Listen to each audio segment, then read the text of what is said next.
Welcome to the 1090 podcast. I'm here with Brittany, or you go by Brit? Brit. It's Brit in my phone, so. But I had to be sure, you know. Brit Del Toro, round 2. You're a good sport. Thanks for. It's hard to talk about this once, let alone twice. It's okay. Before we, since it's round 2, I'm going to ask you some weird, silly questions. Just because we have you again, we might as well. Yeah, let's do it. So you kind of have to answer these like quick. Like you have 3 to 5 seconds. Okay. And you just got to do the best you can. Okay. Yeah? Yeah. Okay. Do you consider Pluto to be a planet still? Like, what do you think? I thought it was a star now. It is. Well, it's not a planet. So you got that one right. Good job. Okay, good. Whew. Okay. You can see anyone live in concert tonight. Any band ever in the history of the world of music ever, or solo artist in their prime ever tonight. Who are you going to see? Queen or Led Zeppelin? Queen. Oh, man. Freddie Mercury. Oh, man, I would give my arm for that. Or Led Zeppelin. Yeah. Those are 2 good picks. Easy. You know, I was frustrated by the movie Queen because I've been a Queen fan my whole life. Like, Same. I just grew up on it. And I felt like as an 8th grader wearing a Queen t-shirt, like that was cool. And then the movie comes out and then all like Everybody's like wearing give it. me a break.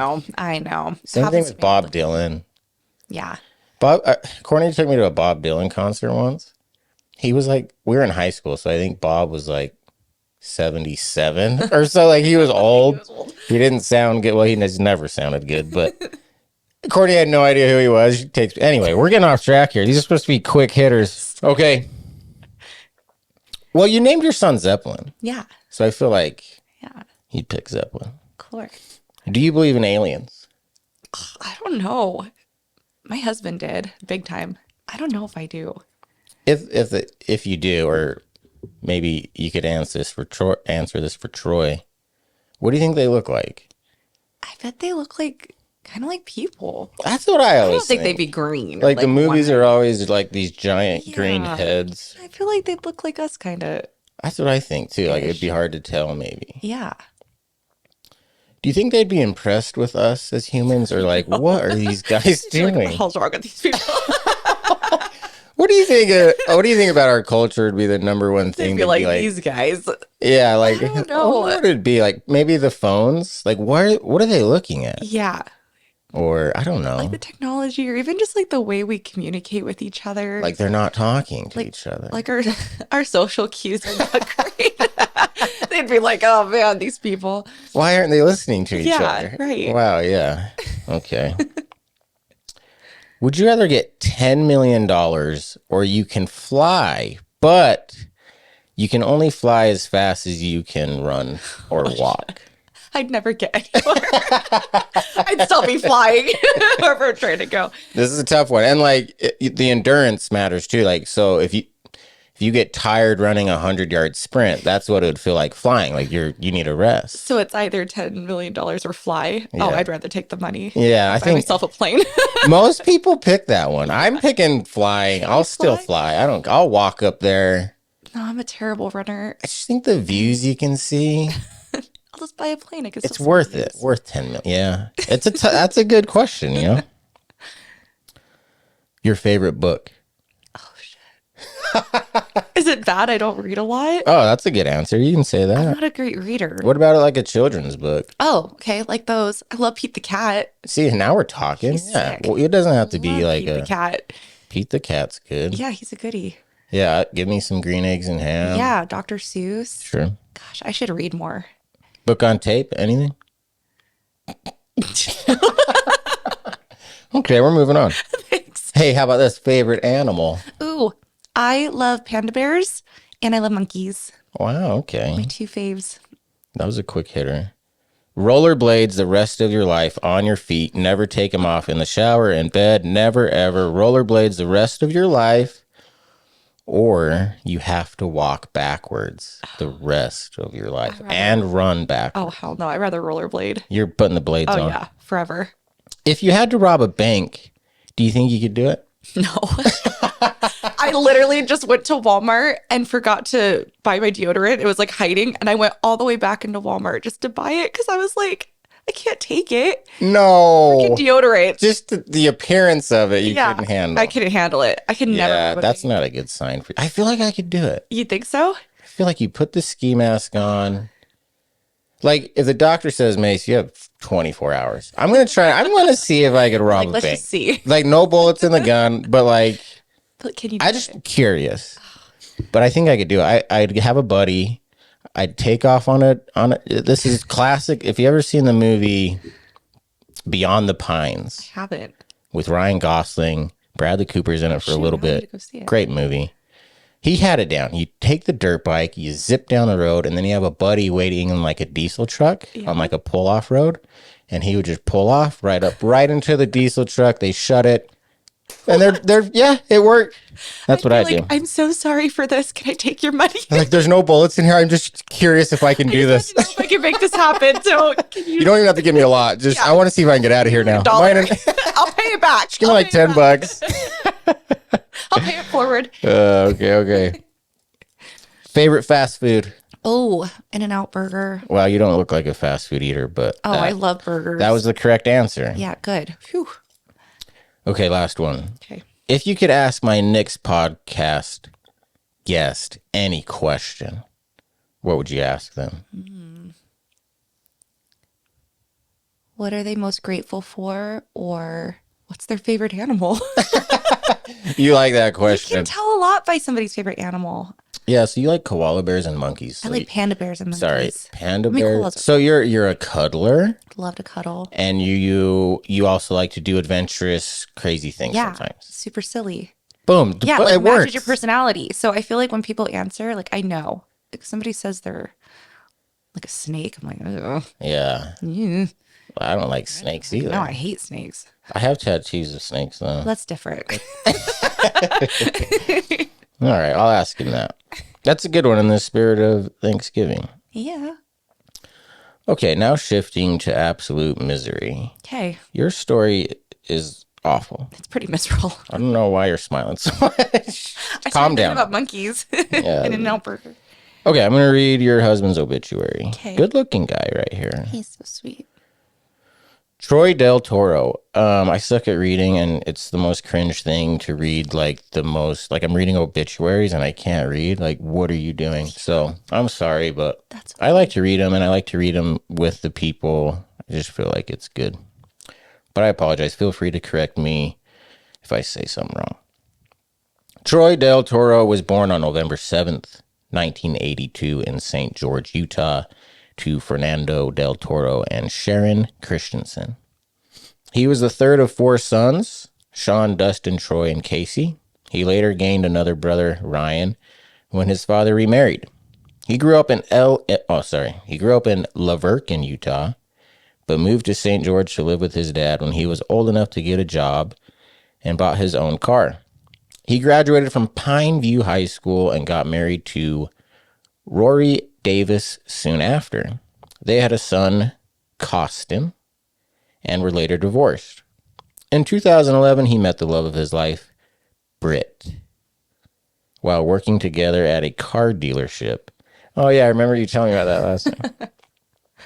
And they were married on March 7th, 2012, in Phoenix, Arizona. They had three sons, Jackson, Tegan, Ashton, and one daughter, Lennon. Brittany and Troy were sealed for all time and eternity on May 5th, 2018, after many years of preparation. They then decided to move to Utah in 2020. In 2021, their son Zeppelin was born, and only to return to his heavenly father 10 weeks later. Their hearts were truly broken, but through it all, Troy maintained his faith in God and assurance that they would be reunited someday. In 2022, their little girl Halen was born and brought with her much healing for the family. How many kids do you guys have? I'm lost count. We have 7 total, but 6 together. Jesus, that is a lot of kids. Troy struggled with a lot of things, but despite his trials, he always loved God, and he always made sure other people knew they were loved too. He was a magnet to the broken and loved to serve and help others he'd truly give the shirt off his back to anyone who needed it. His smile lit up a room. His laugh was contagious. His greatest joy was his family. He loved to take the boys camping and fishing. His little girls adored him when he'd get down on the floor and let them climb on him. We often see him cooking dinner with little Halen sitting on the counter helping him. He not only cooked, but he also cleaned the house, did laundry, and kept up the yard. He was devoted, loyal, patient, and full of light. Funeral services will be held Saturday, August 23rd.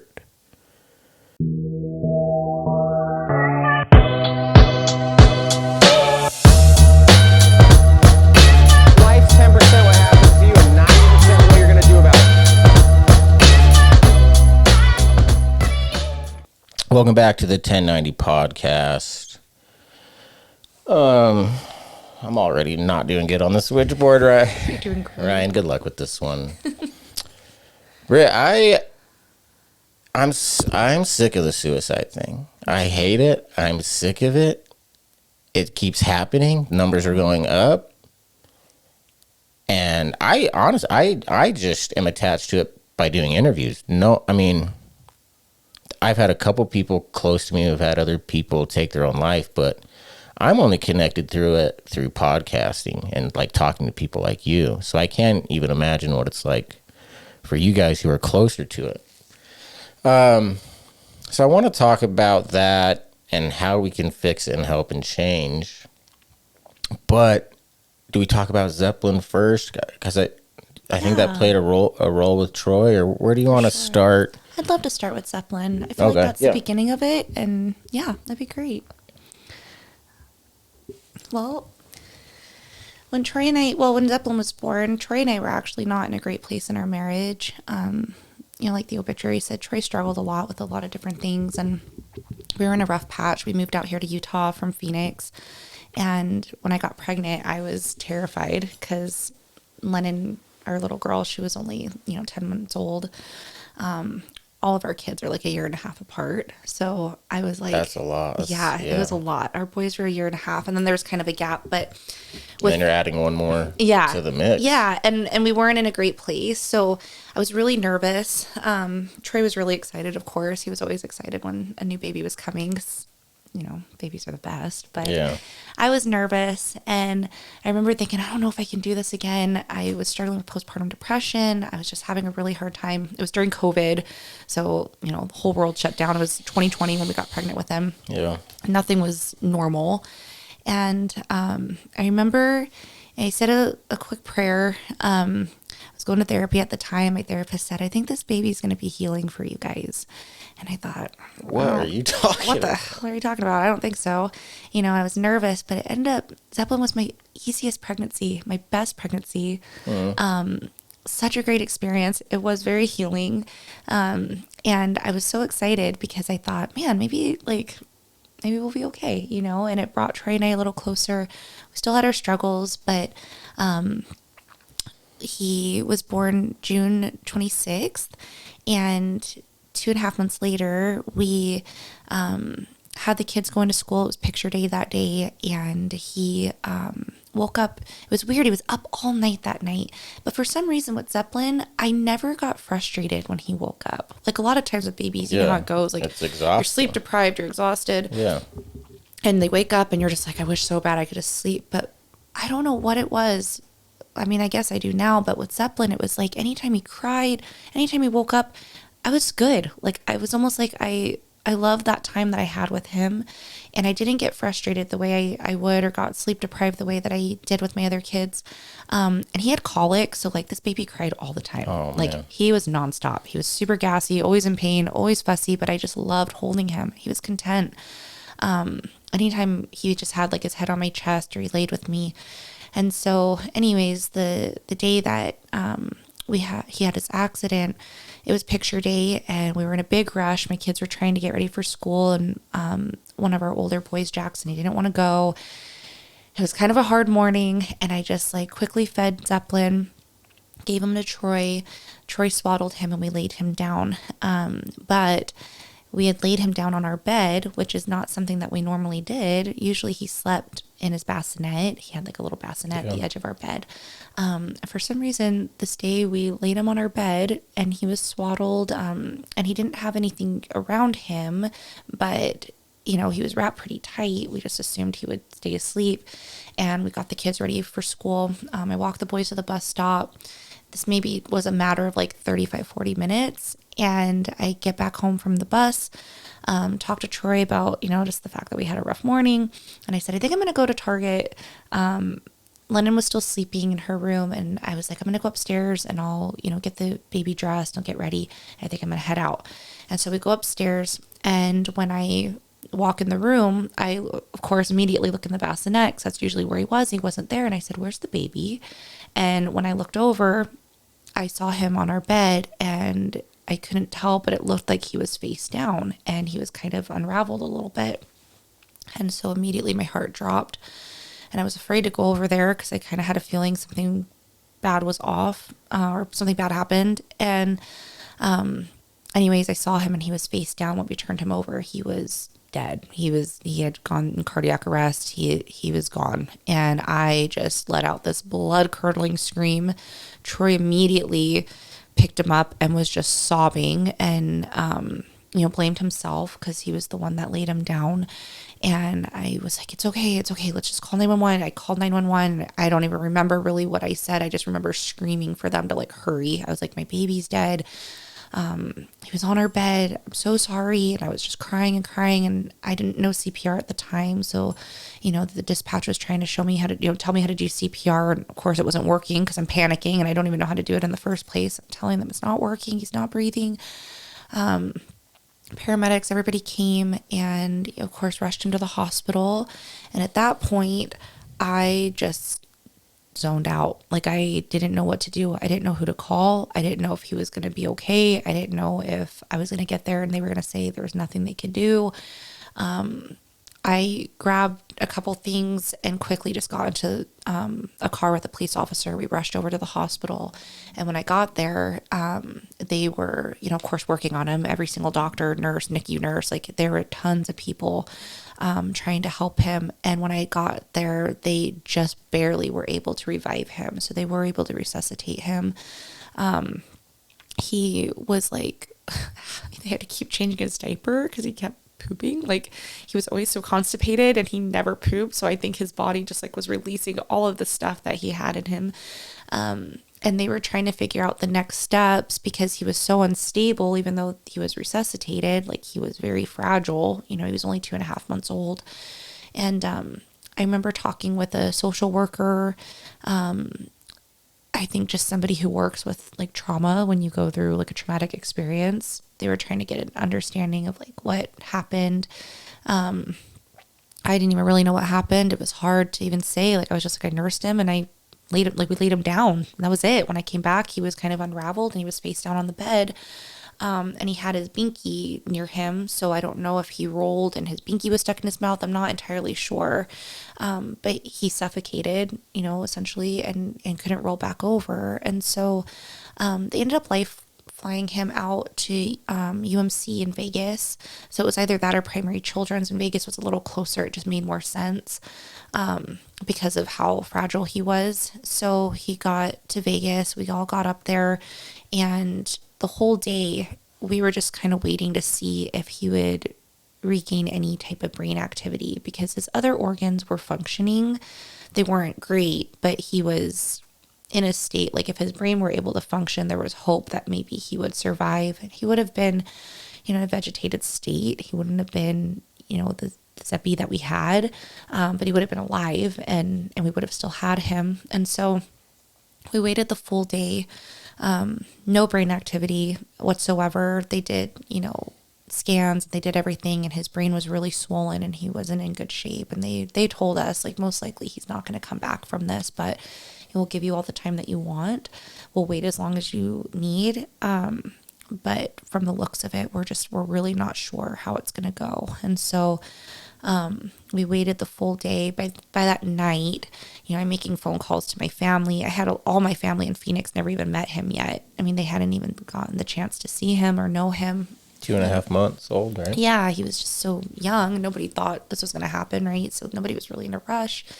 And anyways, I started making the hard phone calls and just letting them know, like, if you want to see him, this might be the only time. I really don't know if he's going to make it. And by that night, he was really fluctuating. Like his blood pressure was up and down. He was fevering. He was getting cold.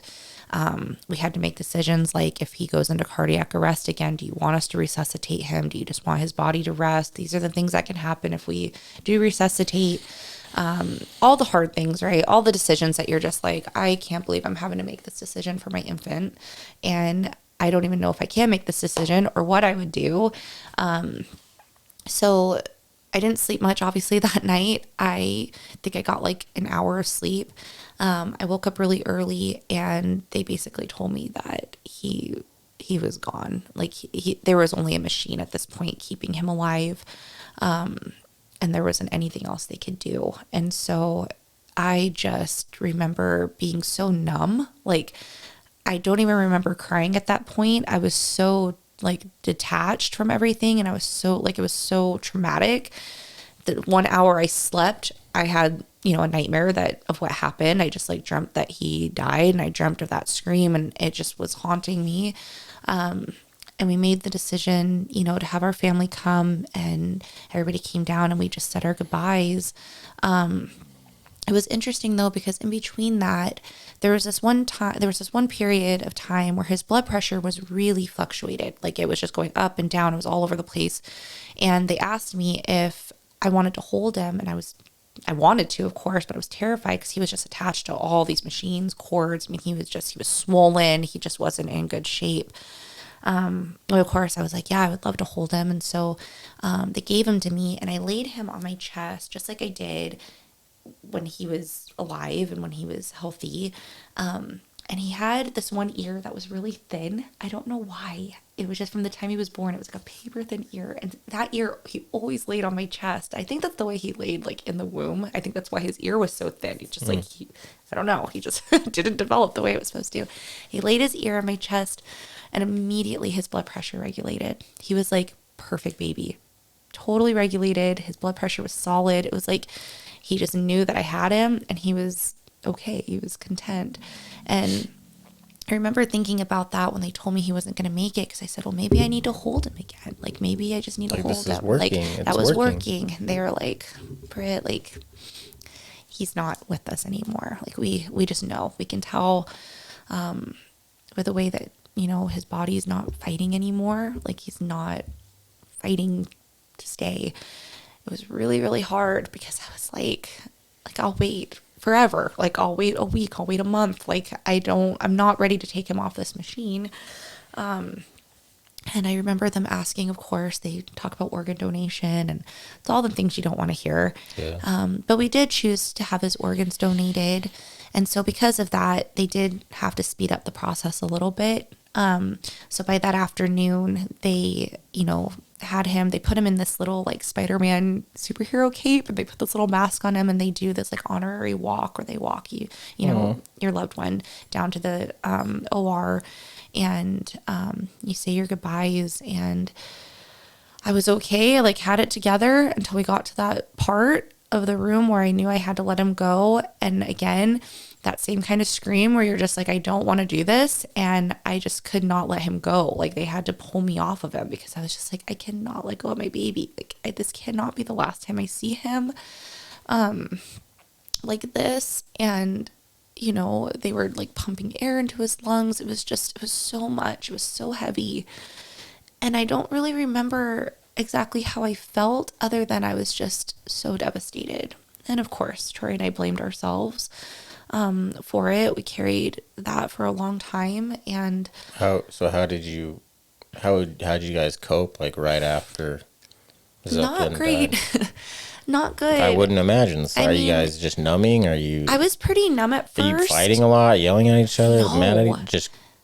That's what was so weird because Trey and I were not in a good place in our marriage. Like before this happened. Yeah. Like when I found out I was pregnant with him, even during the pregnancy after, like we had a lot of ups and downs. And you would think that because of this, the way we were, that that's immediately where that would have gone. But it actually brought us closer. Like, I saw Troy grieve in a way that I'd never seen him before. I think the same thing for him. He had never seen me in that way. And instead of blaming each other, it like brought us together.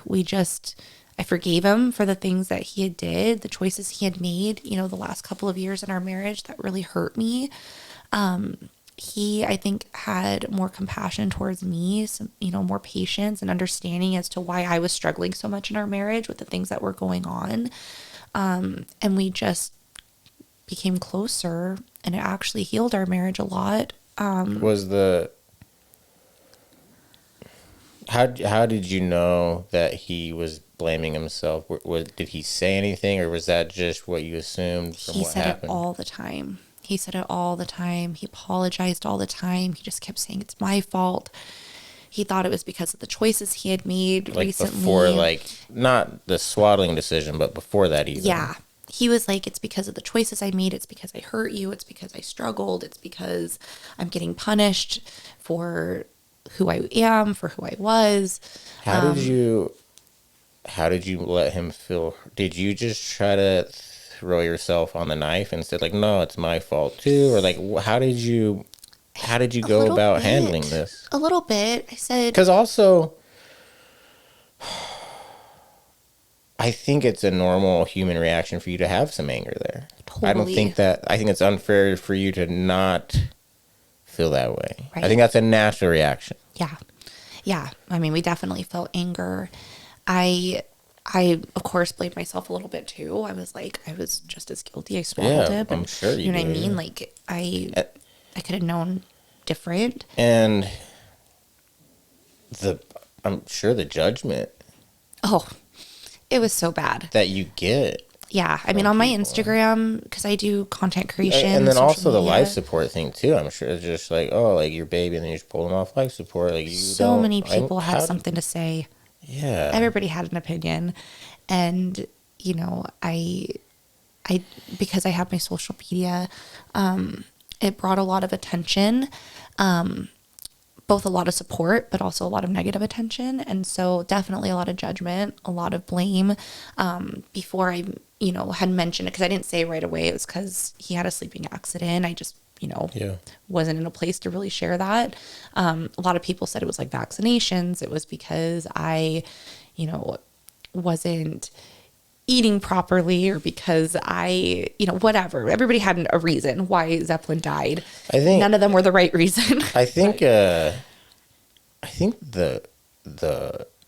mean, evil comments, the lack of empathy, I think it's because you're a good person, and people, I think what your story shows is like, oh, this could happen to me and my kid today. Mm-hmm. And does it scare us so much that we just treat it with hatred, and like we're just so scared of it? Like, oh, like she must have been this. Like, no, actually, she's like you. Yeah, like I'm a normal human. She's like you. That's my sixth baby. You know how many babies I've laid on the bed? Like, it could have happened to any of my kids. And Courtney and I swaddled.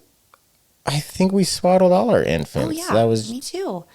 And maybe that's something that's worth talking about again. Maybe we mentioned the swaddling thing to help prevent this in the future. Well, the Safe Sleep organizations, I think they changed it recently, but when this happened, it was said that at 8 weeks or first signs of rolling. Doesn't mean they have to have rolled over yet, but first signs of it. If they're starting to do those little things where like, it looks like they're going to roll soon, you should stop swaddling and put them in a sleep sack where their arms are free and open. So they're still swaddled in a way, but not in a way where they're like tightly swaddled or restricted with their arms. I didn't know that. I mean, my daughter Lennon, she was the only one, but she slept in a swing until she was almost a year old. Like, that was the only way she slept. She had to be swinging back and forth. I found out later that's a huge risk. Like, she could have had asphyxiation and had her neck, you know, down and suffocated at any time she slept for a year straight. It didn't happen, right? So it was just hard because it was like, this is my sixth child. I have experience, not my first baby or my first rodeo with an infant. It just happened, and I don't know why. I really don't. I still to this day don't know why. I hate it. I think about it every day. It haunts me. I miss him.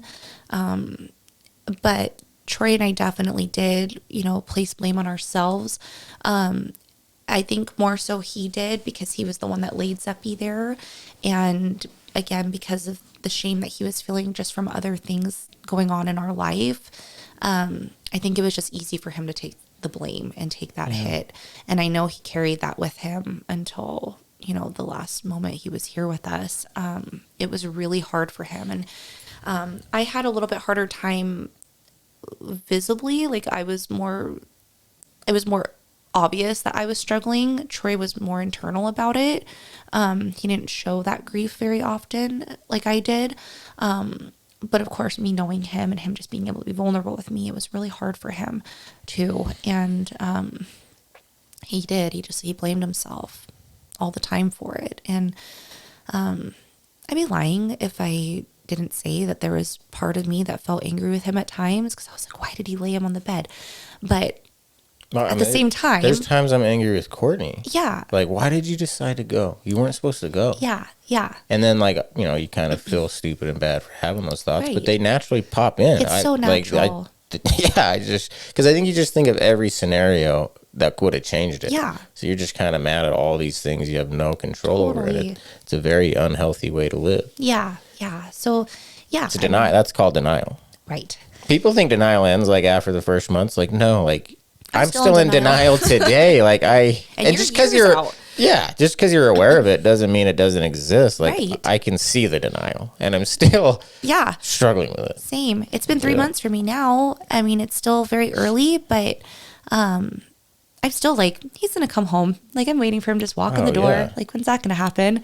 He's on a trip. Phone rings. Is that her? Yeah. Oh yeah, Yeah. She's not here. Literally gone. You were just thinking about her in heaven, dumbass. Yeah. Why would the phone? Oh, I know. Or I'll think to text Troy, hey, guess what? Oh yeah. I do that with shit. my brother Race I hate now. I did that with Courtney at first a lot, but now I have moments I just see something pop up, UFC or a funny that I used to just send a Race, and I'm like, oh Yeah. damn, Hate that. and it just Punch in the gut. Yeah. It's like a freaking open wound again every time. yeah. Yeah. So, yeah, I mean, there's so many phases, and anger was definitely one of them.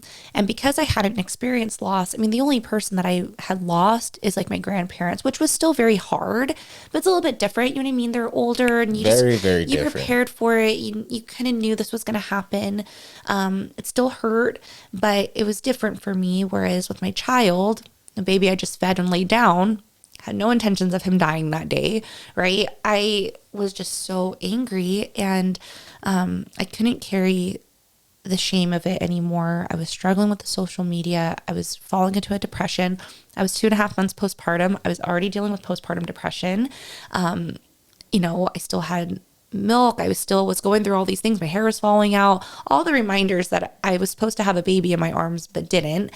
It was so hard. And I got to a point where I tried to take my life, and I overdosed the first weekend in October and ended up in the hospital for a week and a half because I just couldn't handle it. I wanted my baby, and I felt like I'm not going to be able to mother. Sorry, I just have this little smirk on my face, which is not cool. But I remember in our first podcast, I think I asked you something did you really want to kill yourself, or was this kind of a cry for help, and you were just trying to express, and you're I wanted to die. I was done. I was straight up take me out of here. Sorry, yeah. All right. Yeah, no, I had, if I wanted to cry for help, I'd be crying for help.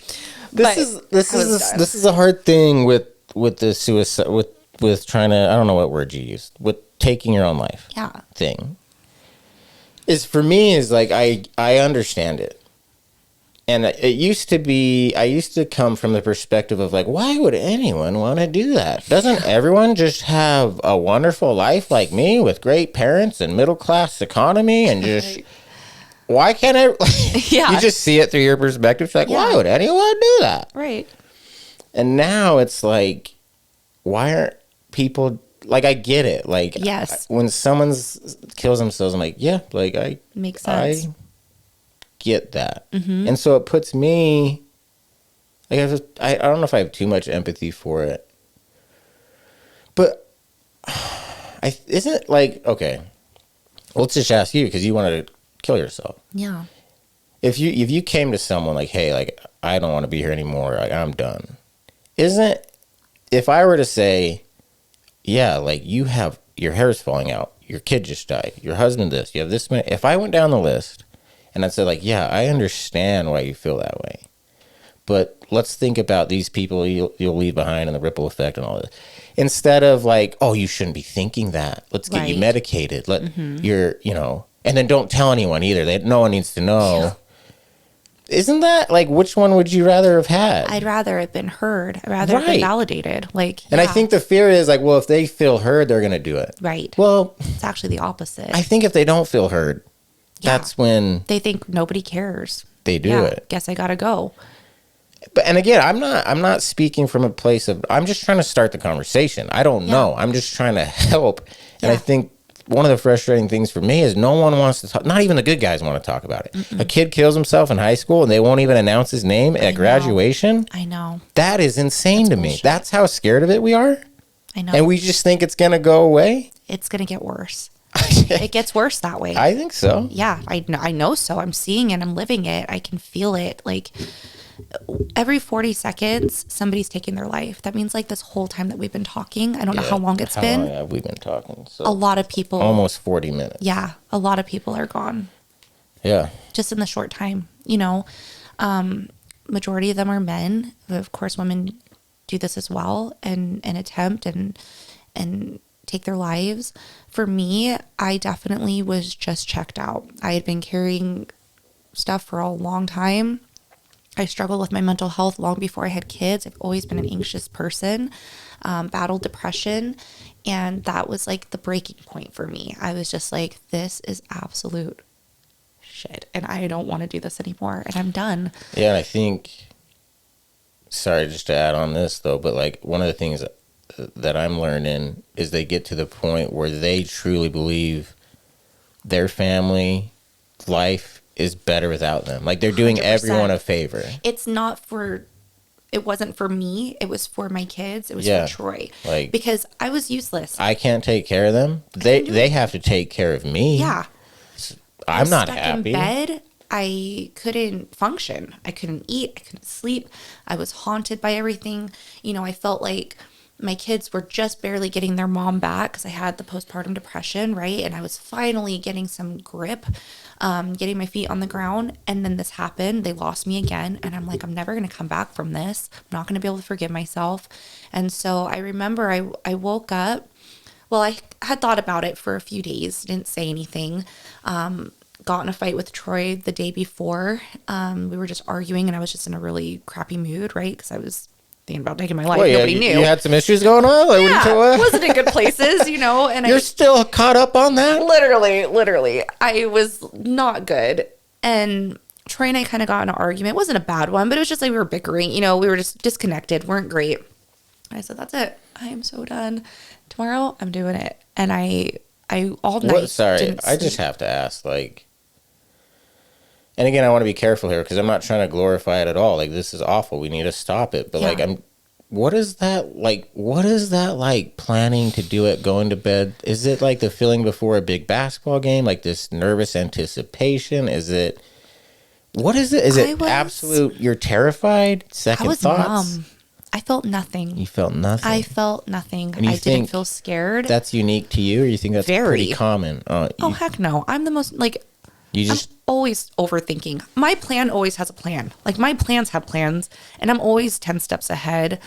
I'm always second guessing my decisions. I was completely content. I was like, it's going to happen.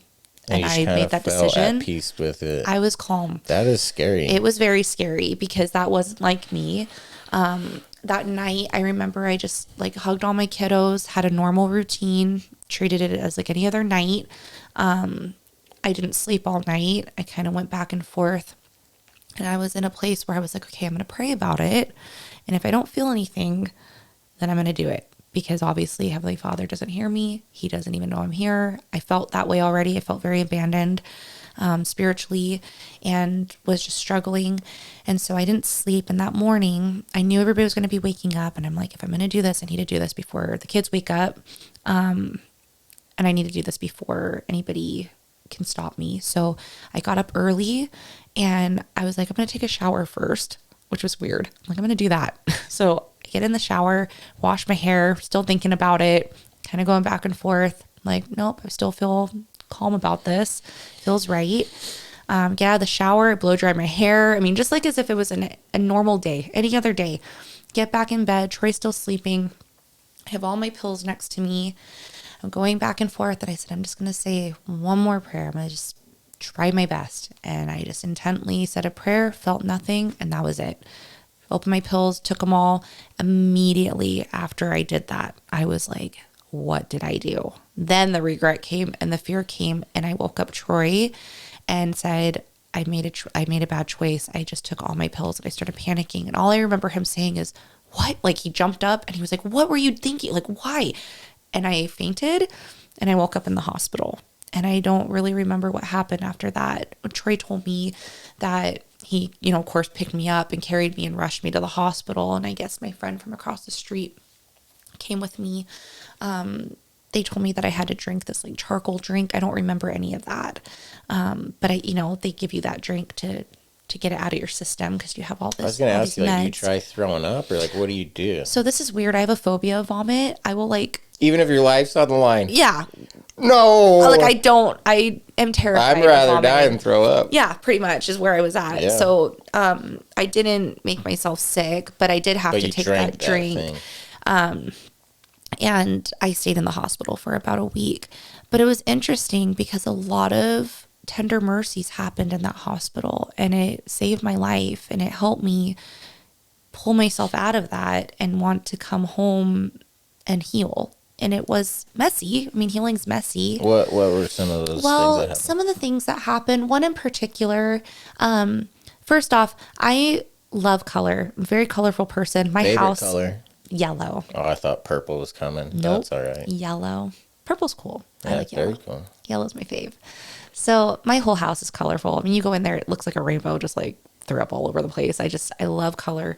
And for some reason with Zeppelin, I saw rainbows all the time. Like the day that I found out I was pregnant, I had taken this picture and a natural rainbow was completely over my face. And my friend said, "You're pregnant." And I was like, I doubt that. There's no way.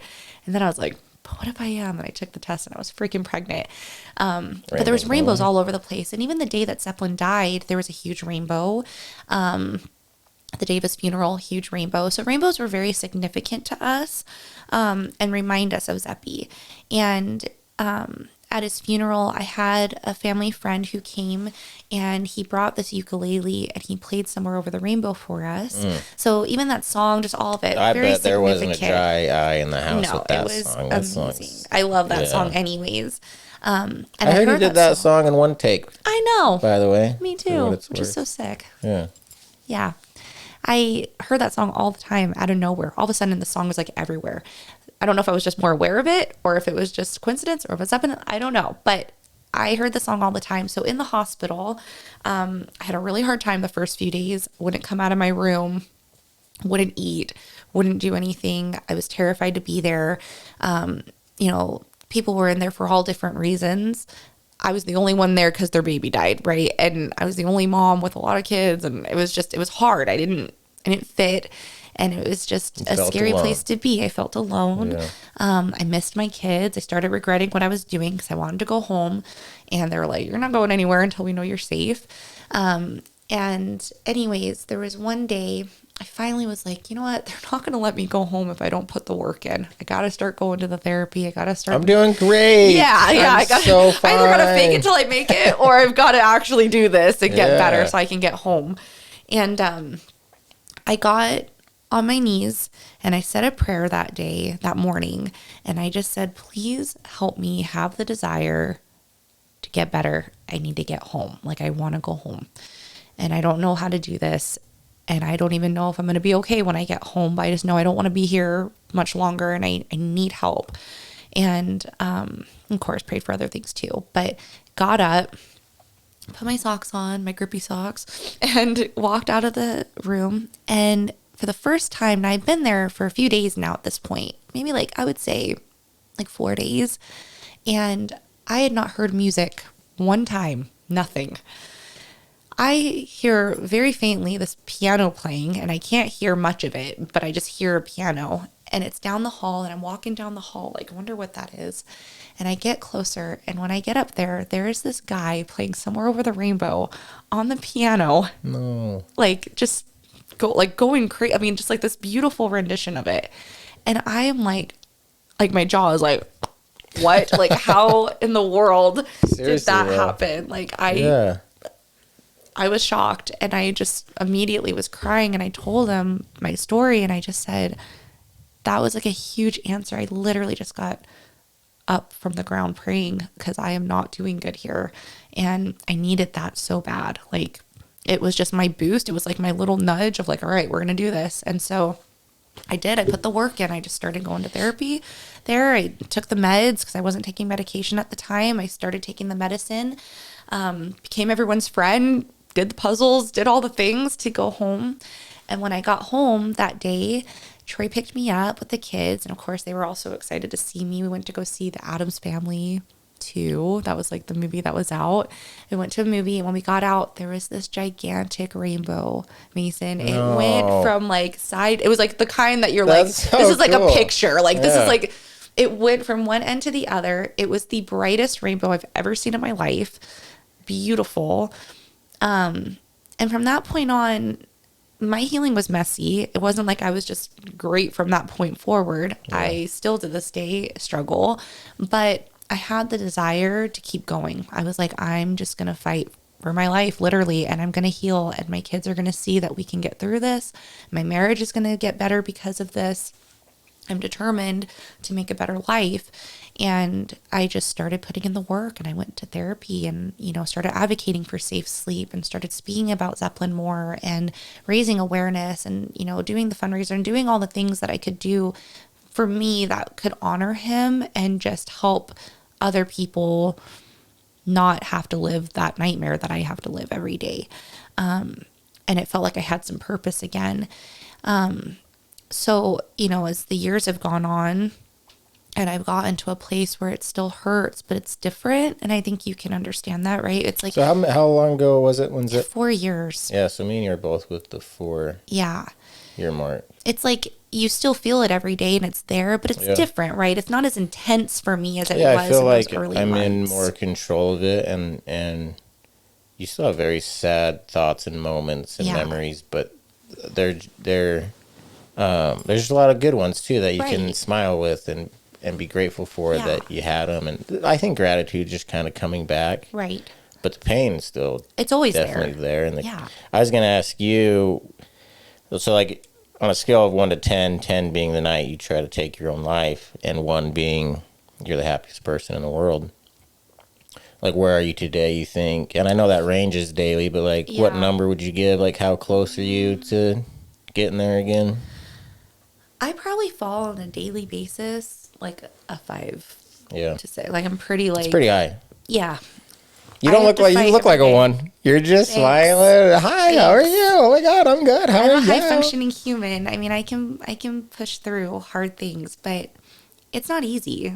Like, I wake up and it's an active choice every day. Well, I think that's one of the ways you cope with it is we all act like it. I think that's one of the ways that we think we're supposed to carry it. Yeah. That's just again, I think that's a natural thing we all do. Is like, oh yeah, like I'm fine because part of you wants to feel that way too. I can literally be at a 1 and then go to a 10. Like I can go from 1 to 10 in a day. That's so it definitely fluctuates. Yeah.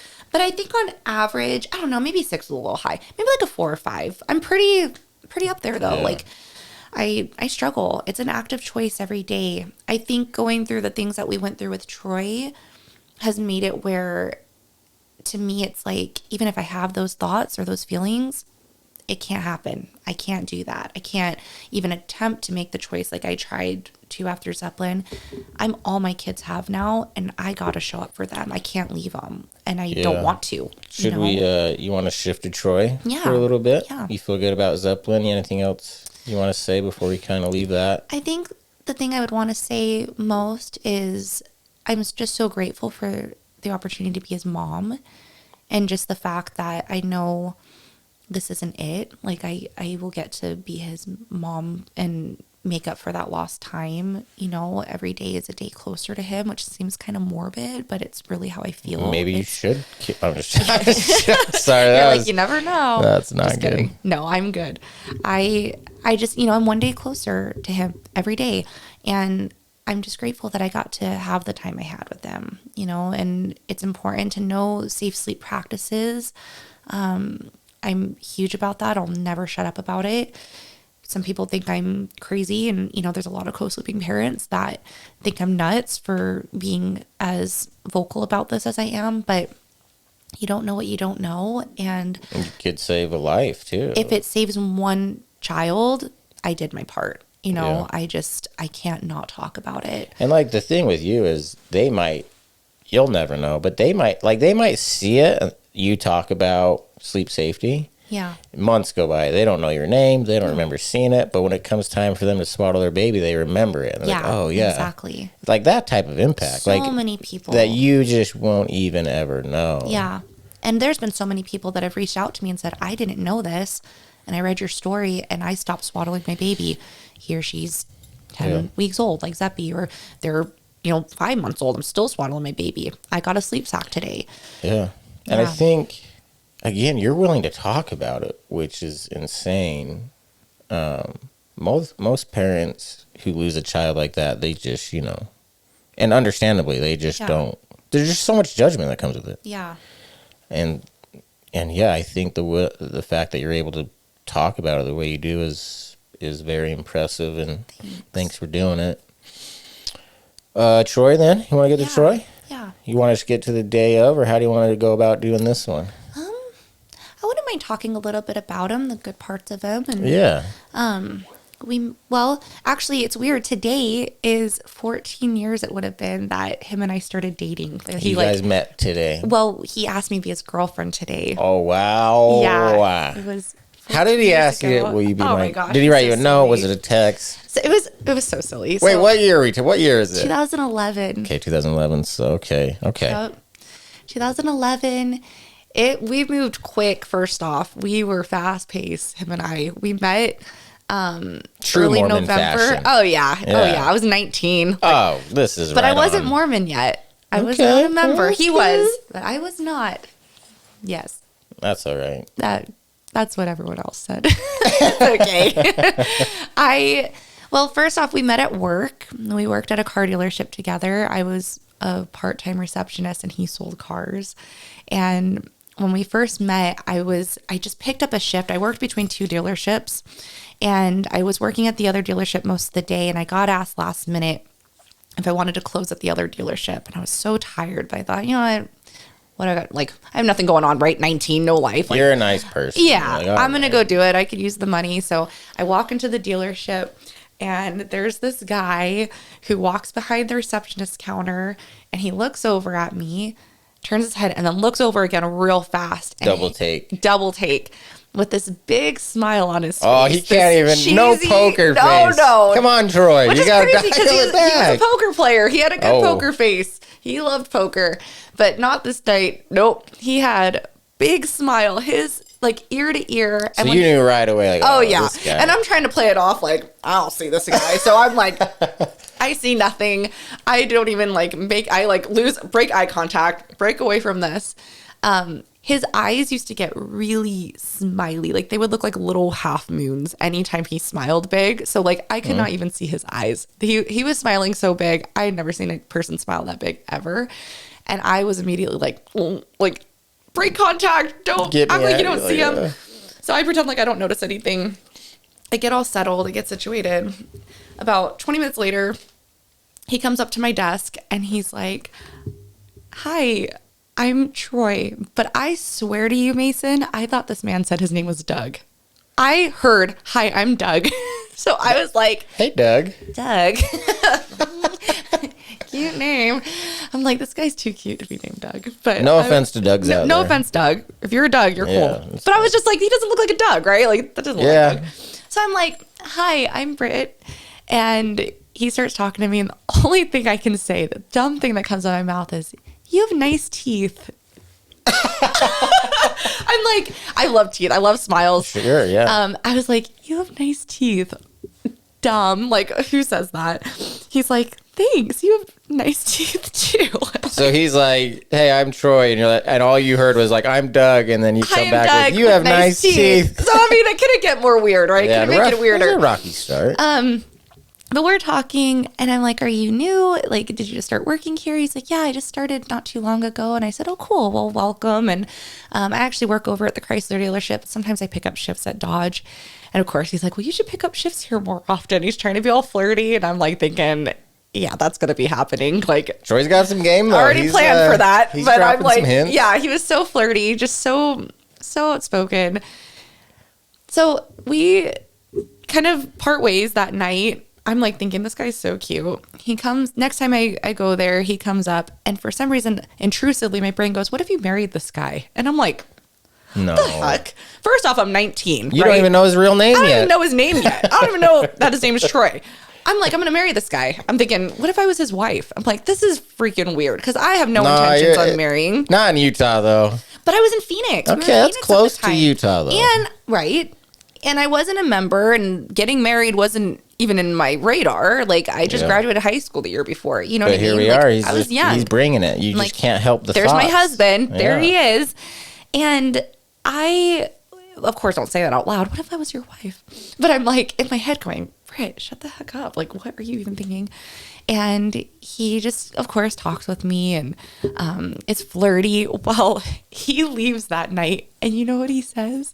You have nice teeth. No, he goes, "Have a good night, Brianna." No. I'm like, bye. Bye. Can't tell him that's not my name. So he thinks I'm Brianna. I think he's freaking Doug. We're going a week now, right? This is great. We're not dating yet, but we're like thinking this is our names. So I take another shift. Of course, I'm picking up shifts all the time now at Avondale Dodge. I'm like, I got to be with this guy all the time. And the lady that was there during the day, she goes, "I need you to get this license plate from Troy." And I'm like, Who's Troy? "Who's Troy?" She goes, it's the cute new guy that's out there." And I'm looking out there and I see him and I'm like, "His name's Troy?" She goes, "Yes."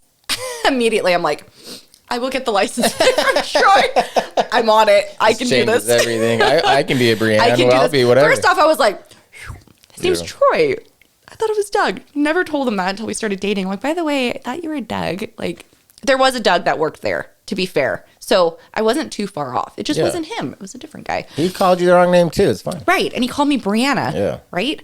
So I'm like, getting the license plate from him. Finally, he starts telling everybody now he's in love with me and he's going to marry me. He's like, "She's an angel and I got to marry this girl." And now I'm You were getting already nervous. on board. I mean, I was already intrusively Wait, so like, how I'm going to long? be his wife. but I How got long did you nervous. date till he proposed then?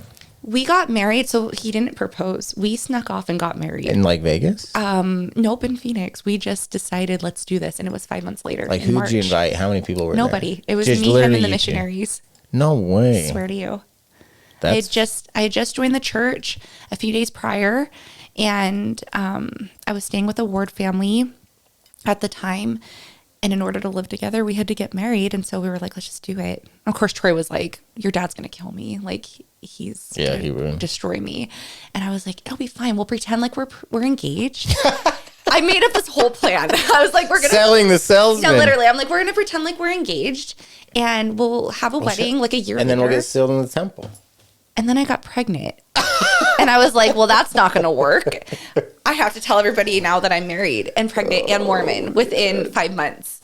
And now I'm telling you, I'm a girl who, if you saw me, would never have thought this girl's a Mormon. Like, I did not dress, act, talk, behave in a way that women of the church behave, talk, dress, or act. Yeah. And I wasn't planning on getting married. I definitely wasn't planning on getting pregnant. So I just ripped the Band-Aid off. My poor dad. Dad, when you listen to this, you I'm already actually know I love married you. and I'm pregnant. Yeah, I love you and I'm sorry. He already knows I'm sorry for all that. My poor dad. He went through it with me. He's so patient. But so now loving. looking back on everything, you're probably glad he did it that way. Like, I you wouldn't just change it. snuck off and got I married. wouldn't change it at all. That's pretty cool. Not a Loved lot our of love people story. it was intense and it was fast, but So how it was quickly ours. did you realize or know that Troy had some demons he was fighting? Oh, I discovered that before we got married. It didn't take long. It was a couple months, and I realized that he struggled with some things. I don't think I realized as deep, like I didn't know the intensity of it or how much he struggled. You don't have to tell me. Are we talking like mental health though? Are we talking addiction? What are we? All of it. All of that. Okay. Mostly with addiction, and multiple different addictions that he battled with. And of course, I think with addiction comes mental health struggles, right? Like And shame. it goes hand in hand. Lots of shame. So yeah, lots of shame. He was trying really hard. I feel like throughout at least my time with him, 14 years, I feel like throughout all that time, even when he struggled, even when there was relapses or there was difficulty, his heart was always in the right place. Like his core self was just good, a good man and a good person. And I think he just had demons. He had mental health struggles. We found out, in 2020 that he had bipolar disorder. He had never been diagnosed with that. So if that's something that he had throughout his life that he didn't know how to manage or What's deal worse, with. dealing with someone with bipolar, the mania, or when they isolate, shut down? See, he didn't really struggle too much with the shutdown. And he really didn't struggle a lot with mania. But when he did, once I realized what that was, the mania was really hard. He was very impulsive, and he struggled. He didn't sleep. He would get very paranoid.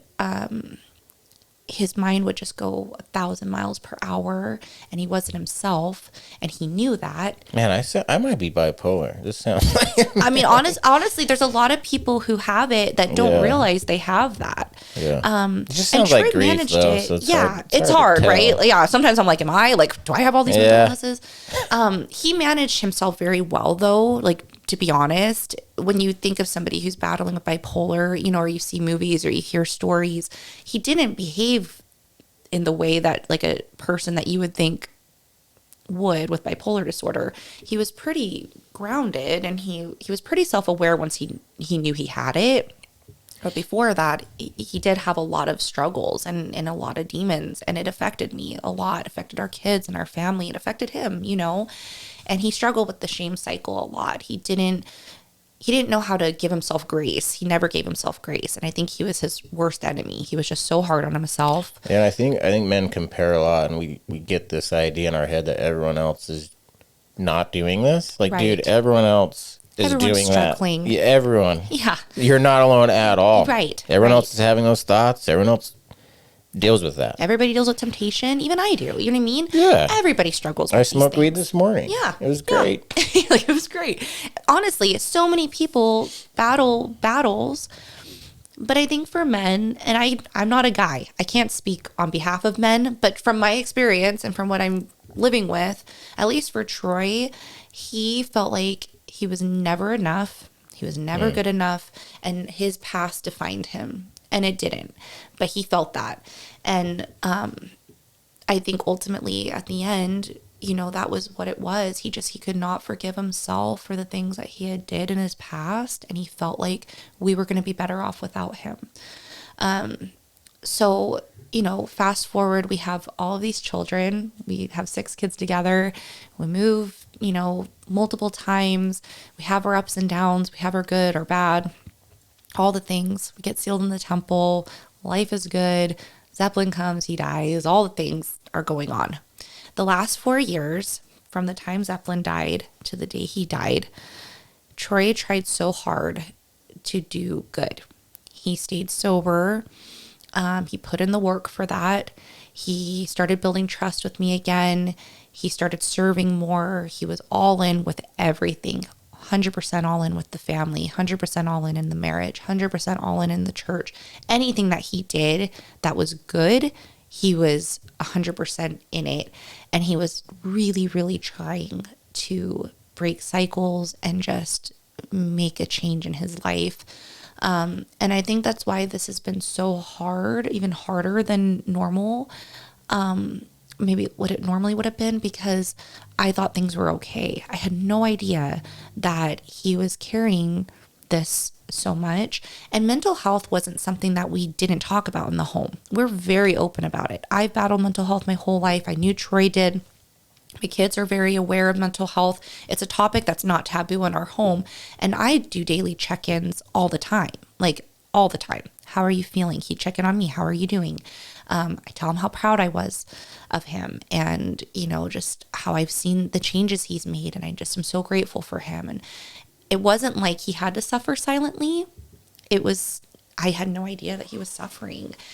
He injured his back at the end of June. He went on a deacon's camp out, and on his way home, he was like, he called me that he's coming home, and he's like, I threw my back out. Like, my back is bad. It is shot. I can't walk. I can't lift. Like, I'm in really bad shape. I've been like this all week, but he didn't have a signal. You know, I didn't know the whole week that he was in pain.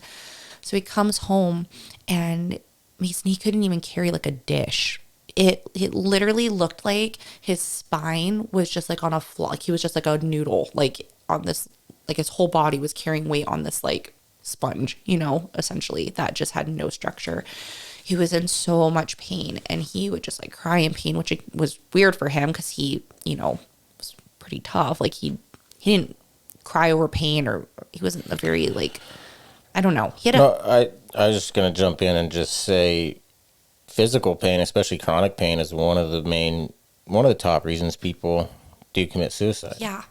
Especially on top of everything else. Like, Yeah. everything else he has now, the physical pain. Anyway, I just wanted to throw that in there. I think it was too much, because it was 2 months straight.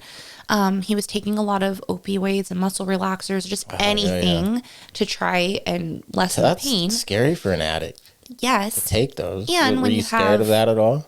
Very much. But you're just kind of out of options. Well, I told him right away, we need to monitor this. We need to make sure, you know, we need to check in more, make sure that you're good, because this can escalate. It's a slippery slope, and I know that. I was worried about the side effects with the bipolar disorder and mental health and just all the things. You know, those medications aren't made to be taken long term. They're made for short term taking. And he was taking them for 2.5 months. You know, he was taking them for a long time, every day, multiple times a day. And it got to the point where he was getting used to it. You know, his body wasn't reacting to it the way he needed. So he was taking a little bit more, you know, as time went on. And so the week before he died, everything in our house was going to shit. Like, our appliances were breaking, toilets weren't flushing, the washer and dryer broke. Sorry to keep jumping in, but okay. I just want to talk about this. I think this is good. But I did an episode, and this lady's husband committed suicide, and a lot of people commit suicide. It's just, you know, back to the scale of 1 to 10, like you're at a 5 or whatever. I think most of these people, they're just kind of 6, 7, 8, humming along there for years, and then a night happens, and they're bumped to a 10. Yeah. And this lady was talking about how her husband was dealing with mental illness for years, got a bill in the mail that was for a lot of money. And she told me, he's like, I honestly think he got that in the mail, and that was the thing that put him over. Like, he did not know how he was going to do this. And that day he took his life. Yeah. And I just think that's important to mention, like, something that the straw that breaks the camel's back type of thing. Like, they're dealing with all of this, and then if you add in, okay, now you have chronic physical pain now the rest of your life, or now you have debt, or you just got scammed out of $300K. Yeah. That's what sends a lot of guys right to the morgue. Like, well, I'm going to take out life insurance, and I'm done. I'm out of here. Yeah. So, I'm just trying to talk about these things. And so I didn't mean to cut you off. No, but that's okay. I think it's very valid. Like, everything starts to go into shit at the house. Yeah. Like, that adds up, man. Yeah. That's not good. And I was working full time, and Troy was staying home with the kids, which is a full-time job, right? Not an easy task It's at all. It's a hard job. I think it's harder than going out to work every day. Yeah, You know, it's hard. My boy Bill Burr has a great comedy skit on, like, a stay-at-home wife, and he makes fun of him, and it's great. But no, it's a hard job, man. It is so hard. It is hard. And it was during the summer, so all the kids are out of school, right? Like, we have all the kids, and we're trying to get into routine. His back is out. He's trying to parent. all of our kiddos while having this back where he can't even lift a bowl without falling over and crawling up the stairs. I mean, he was in tough shape, and I'm working and I'm barely making it. My income's barely enough And then to just pay bills. the guilt of Zepp. Yeah, all of it. It was just like piling all these years, just pile, pile, pile. Well, it was the Sunday before he died. He comes up the stairs and he is sobbing. And I'm like, what happened to him? Like, he broke. And he said, I feel like I just want to jump off a cliff. I can't take this anymore. Everything's breaking. I can't fix anything. And he was the type, he was a fixer. He was very hands. And that goes to his self-esteem. Like, if I can't fix it, right, I'm worthless. I can't provide. I can't fix. Take care of my kid. I can't take care of my house. Exactly. I have chronic pain. He felt like he had no purpose anymore.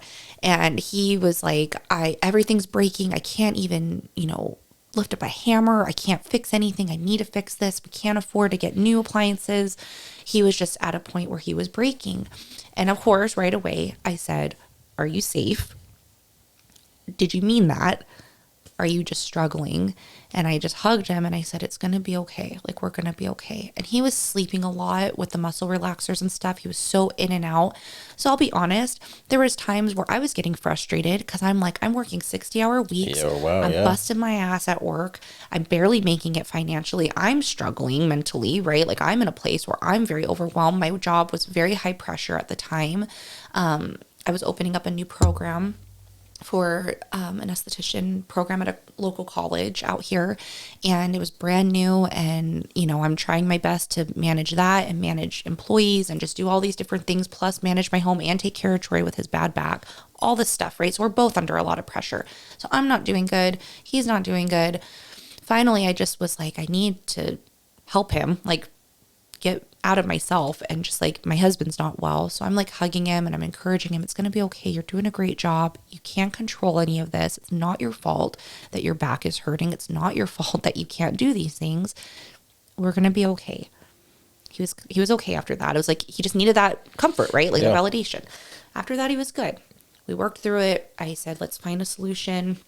He was going to the doctor later that week to get an epidural for his back. He finally got in with a back doctor. And so I had a really hard week at work. Things were happening in my work that were very intense and very difficult. And I can't elaborate on that, unfortunately, but it was like the hardest week. The whole week was just hell. I was having to stay late due to the stuff that was going on. I was just not able to come home at the normal time. Tuesday night, that Tuesday before he died, Troy and I were supposed to go on a date, and we were supposed to, spend time together. And I was so tired from the day that I had, because it was just chaos. And I ended up not going on a date with Troy. And not only did I not go on a date, but I fell asleep early, which I never do. I'm always we stay up late and spend time together. So I was kind of checked out, and Troy felt awful about it. Now I look back and I go, he was struggling and he needed me, and I didn't know that. And I just thought it was another Tuesday night, just had a bad day at work and I needed to go to bed. I woke up that Wednesday morning and he was just very quiet. And I said, are you okay? I'm getting ready for work. And I'm like, are you all right? And he's like, I don't really want to talk about it. And I said, well, are you upset with me? Is it because I fell asleep? Now I'm processing, he was disappointed that we didn't spend time together that night, because I had been promising him for days that I was going to, and just everything kept getting in the way, right? And I wasn't prioritizing it. I was prioritizing work and everything else. And he said, I just have, really been needing that time with you. And I was kind of disappointed. I just feel like, you could do without me. I just feel like I don't have any purpose here anymore. I don't really want to be here anymore. And he started mentioning comments again about taking his life. I just don't want to live anymore. I'm like, again, are you okay? Are you safe? Do you have a plan? All the things that we would say if one of us made those comments. Meaning, do you have a plan to take your own life? Yeah. Do you? Which is an important question to ask. Do you think that this is something that you actually want to do, or are you just feeling really sad? No, I don't have a plan. I'm just sick of this. I'm tired of the way things are going. I'm not feeling good. I said, do you need me to stay home today? Which was hard because I had a really busy day ahead. But I was like, I'll call out right now, if you need me to. No, you should go to work. I need you to go.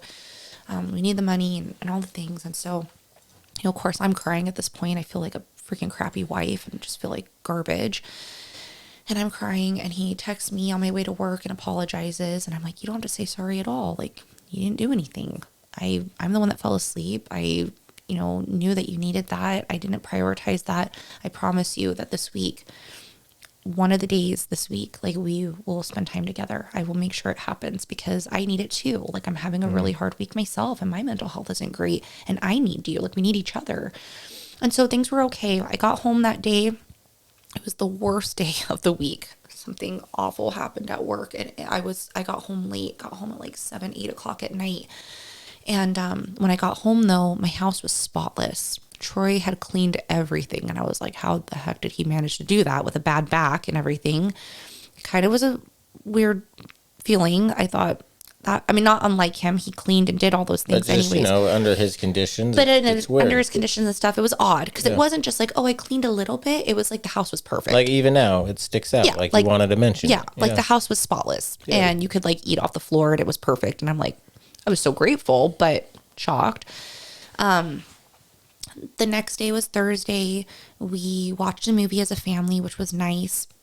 But I, again, was having a really hard day at work. Just the whole week was bad. Friday comes, and I start to feel fog lifting a little bit from my job. Some things came about where I felt a little bit of relief. Like, okay, I think there's some light at the end of the tunnel. And I'm on my way home, and I call Troy, and he's not answering. And I'm like, that's weird. Like, why isn't he answering his phone? Finally get a hold of him, and he's like, hey, sorry, I was, helping the kids. Tegan's having a bad day from school and whatever. And I said, do you want to go on a date? And he was like, really? And I said, yeah, like it's the weekend now. I don't have to work for the weekend. I left my laptop at home. Like, I don't want to work over the weekend because I was working weekend. Like, I was just working all the time, like constantly on my computer, just like lived there. And I'm like, let's just go on a date. Like, I need to spend time with you. He's like, okay, like, that'll be great. I said, okay, go get in the shower, like, get ready. When I come home, I'll get dressed. We'll go. And he's like, okay. So I get home. He hadn't showered yet, of course, like things with kids and stuff. He's trying to get situated, but he gets in the shower. I get ready. We're getting ready to walk out the door, and two of my kids start fighting. A fight that I've never seen in my life, because my boys get along pretty well. I mean, they're brothers, right? They can have their moments. Oh, yeah. But they get along. I mean, they're pretty good friends. And they fought in a way I've never heard my kids talk to each other or scream at each other the way they did that night. I don't know what happened. I don't know why. But Troy literally had his hand on the handle. We're getting ready to leave. And they start fighting. And I'm like, I can't leave them fighting like this. Like, leave them with my dad. And like, they're ready to literally beat each other up to the point, like, it was scary. I'm like, what is going on with them? So my dad goes, they'll be okay. And Troy's like, maybe we should just all go together. And I'm like, well, why don't we do that another day? Like, we were going to go on a date. You I'd guys rather spend need time your with you. date Like, we need time. our time Yeah, together. yeah. So I was getting kind of frustrated. I'm like, what is he talking about? Like, why is he not wanting to go on a date all of a sudden? I said, it'll be okay. Like, we'll just work through it. If we end up not going, we can go tomorrow. Like, I forget exactly what we were saying.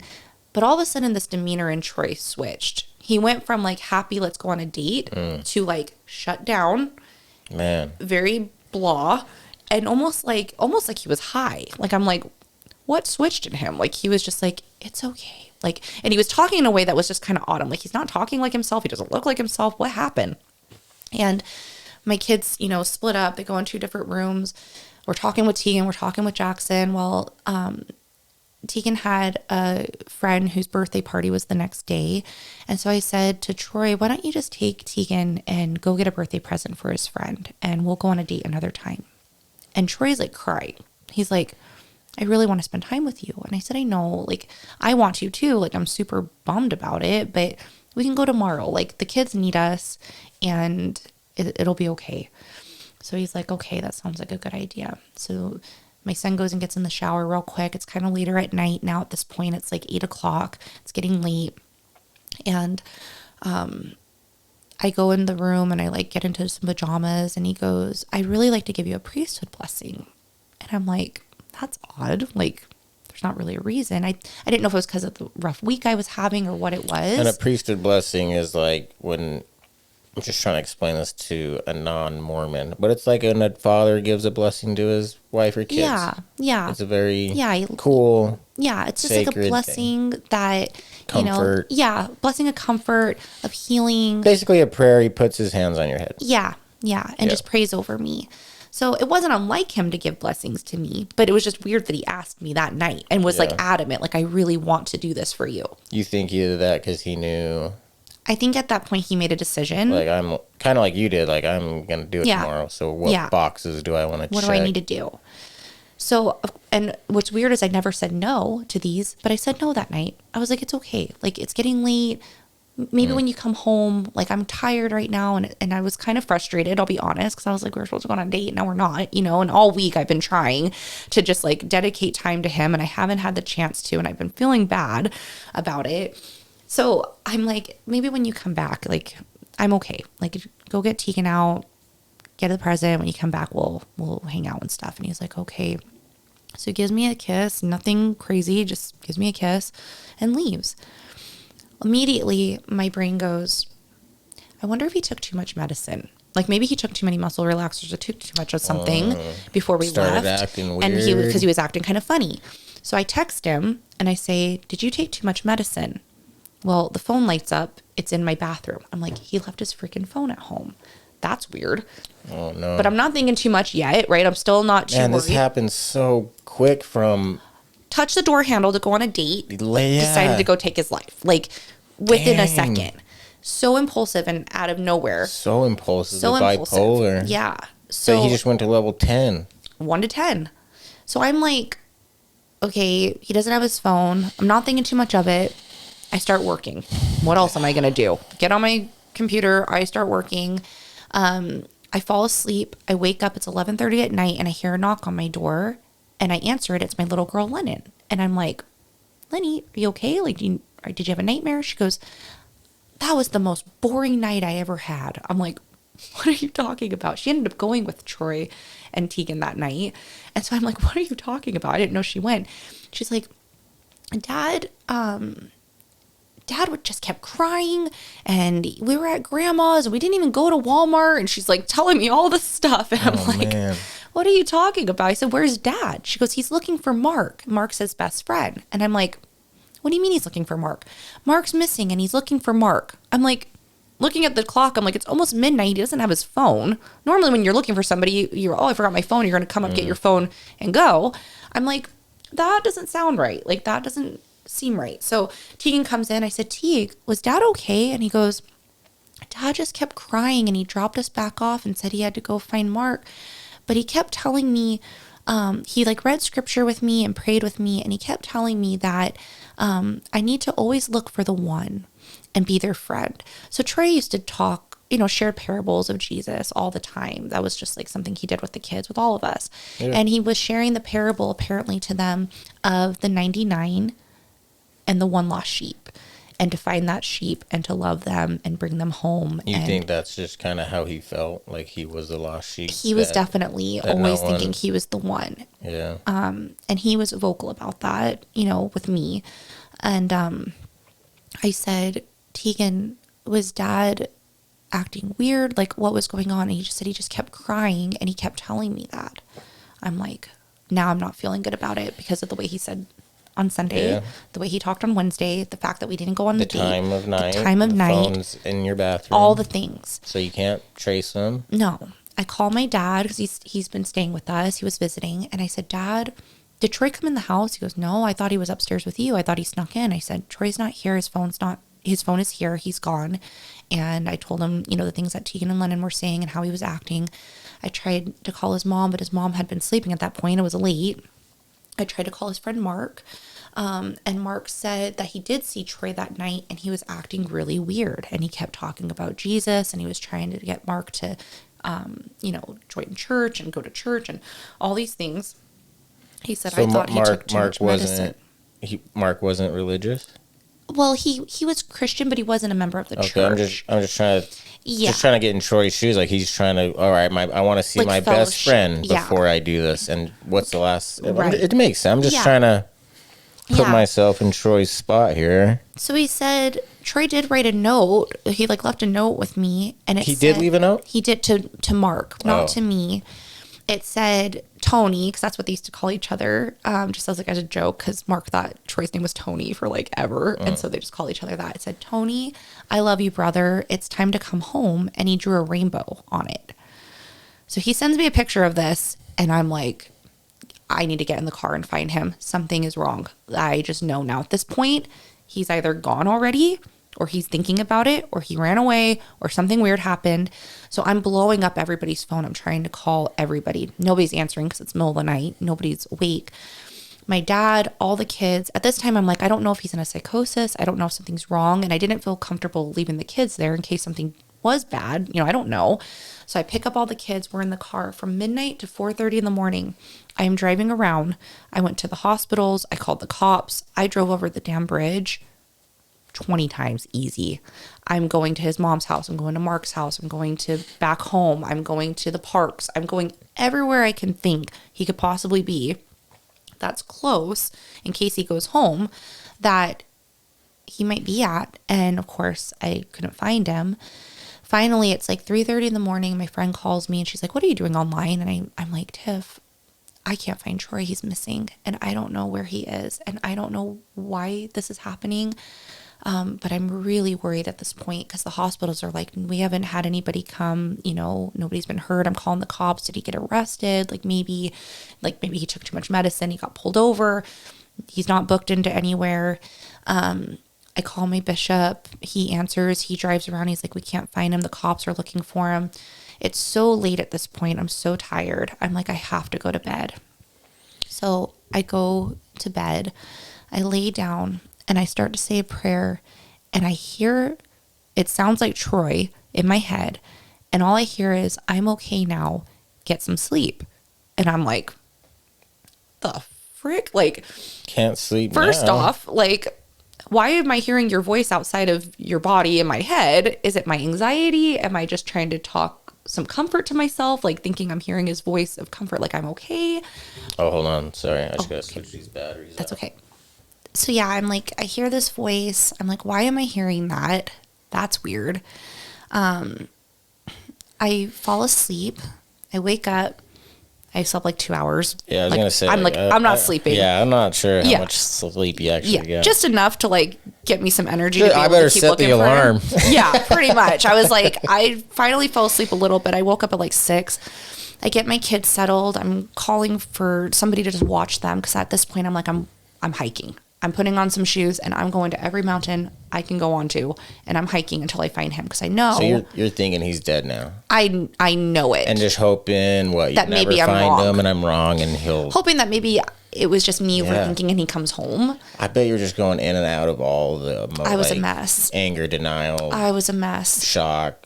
I literally Acceptance. was just I need to find him. I don't know where he is, but I'm not stopping until I do. Yeah. And I get home and a friend of mine picked up my kids. I put on my shoes. I book it. I'm going to the temple. I'm trying to go anywhere at this point, wherever I think he could possibly be. I didn't even make it past the Maverick and Hurricane on State Street. And my bishop calls me and goes, Brit, we found your car, but it's it's on 860 North. It's across the street from the bridge. And I'm like, shit. I fly, I make a U-turn. I am screaming to God, please tell me right now that he is not at the bottom of this bridge. Please tell me that he's okay. Please tell me that this isn't happening. I call my dad. I'm screaming. I'm like, you gotta get to the bridge. They found my car. It's at the bridge. I think he's at the bridge. And I call his mom and I'm screaming and she's screaming and we're just crying. And I said, please, Sharon, tell me that this isn't happening. I can't lose him. And I get to the bridge, and I don't know if you're familiar with the Laverkin Bridge. I'm not. There's two sides of the bridge, and then between the bridge there's a road, and it crosses from Hurricane to Laverkin. It is how you enter into Laverkin. Okay. So there's a big median. I park at the median. I book it across the street. There's cops. There's fire trucks. There's everybody. It's taped off. There's my bishop and my neighbor there and some other people, and I'm trying to book it to to the cliff. I'm trying to go to see if he's there. And these men are like intercepting me. Like I'm going like this direction and everyone's like trying to block. And my neighbor hugs me and I said, please tell me he's not there. And he doesn't say anything. He's just hugging me. My bishop comes over and I'm like, please tell me he's not. And he just hugged me and said, I'm so sorry. And I just started screaming. I just like fell on my knees and I'm like, no, like, please tell me this isn't happening. And I just couldn't handle it. I just like blacked out. I just like it's like I died that day too. Again, I was just like, I cannot believe my best friend is dead. Like my husband, and like we were going on a date last night. I just was stunned. Well, and Brit, this happened how long ago? 4, 5? 3 months ago. 3 months ago. 3 months ago. This happened 3 months ago. Barely 3 months ago. Like, so I don't know how you're here at all. I don't know either, Delulu. You're in shock still. I'm still in shock. My body just doesn't think it's real. I remember that day going, what am I going to tell my kids? They're all thinking he's okay, right? I'm trying to keep positive, like we're okay and dad's going to come home and, we're going to be all right.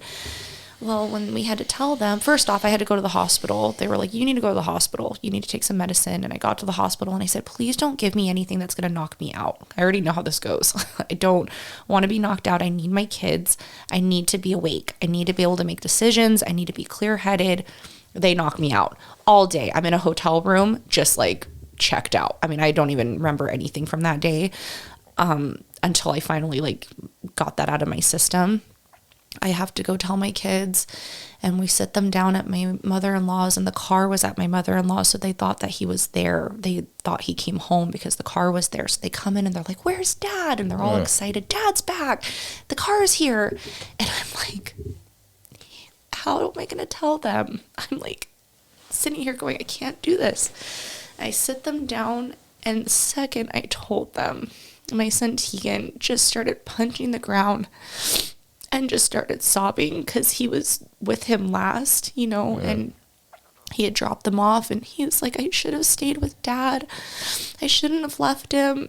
My sons are all crying. The kid, they're all crying. We're just a mess. And I just remember being like, I don't know what we're going to do at this point, but we have each other, and dad is at peace now. Dad's body is not in pain anymore. His back isn't hurting anymore. He's not sick anymore. And he's with Zeppelin. And we're going to be okay, and I'm here and I'm not going anywhere, and we're going to get through this, and it's going to suck and it's going to be hard, but we can do it. Like, we can do hard things. And I'm just trying to give them some sort of sense of comfort of like, this isn't going to be easy, but like, I'm not going to let us break apart. Like, we're going to be okay, and I've got you. And from that point on, I feel like I've had moments, of course, where I just can't function. But more than anything, I feel like there's this fire in me that's just like, I have to show up every day for my babies. I have to be here for them. I don't have a choice. I can't choose to leave them. I mean, I could choose if I wanted. I was going to ask you, after Troy did that, like, where are you at with taking your own life? There's and no being on option. It's not even an option. Yeah, that's how I feel for me. Like, it's just not on the table with Blue in the picture, like, as much as I want it to be. Yeah.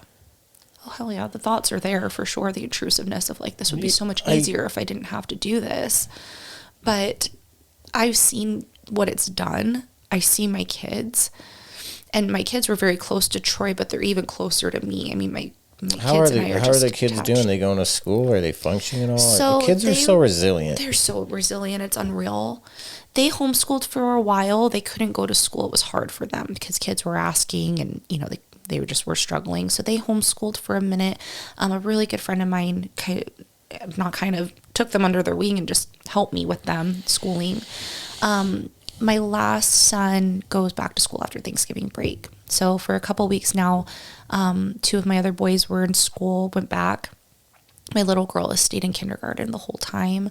And my oldest son is going to go back after Thanksgiving. So they're doing better. This is insane. I'm so sorry. It's so hard. Fucked up. It is so fucked up. It's just like the absolute worst. Your kids, man, and now you're the girl that the baby died, and then her husband killed herself. That's you now. It's hard. And I feel like that's how it is. Maybe you're in so much shock, so you haven't even really cared about that part. But I'm sure, I'm sure that's there too. I've thought about it, and I definitely am like, I have a hard time telling people. Like, it's hard enough to just say one time, my son died. Just come on the podcast and then just tell people to listen, then you're done. You know what? Listen to 1090. Listen, I talked about it. It's here. Literally.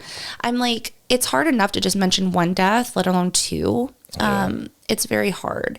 And I just try to remind myself that I'm not going to shut up about these things because one, shouldn't have to. But also, the more we talk about these things, the less taboo it becomes. Like, Troy knew he could reach out to me and tell me he was struggling, but still himself, he didn't want to put the burden on me. I know him well enough to know he knew I was stressed already with work. I was stressed with so many things. He thought that he was the problem and that leaving would make it better. It was the complete opposite and so far from the truth. But in his mind, and I know because of my experience when I wanted to take my life, that's how you feel. You're just like, I'm the problem, and if I'm gone, everything's going to be better. It's just made our life harder and worse, and we miss him every day. And every day I'm sitting here going, I wish. Yeah. So many things. It never works that way, people. Like, if you kill yourself, it never gets better. Nobody is ever better. Has anyone said that? I mean, unless he's like a complete psychopath stepfather dickhead. Yeah. And he's in his 80s. I don't know. I'm just trying to think. But like, nothing. It's not good. Became better because it's not. It shouldn't be an option, but Yeah. But it is, man. My life is not better because he's not here. My kids are not better because of it.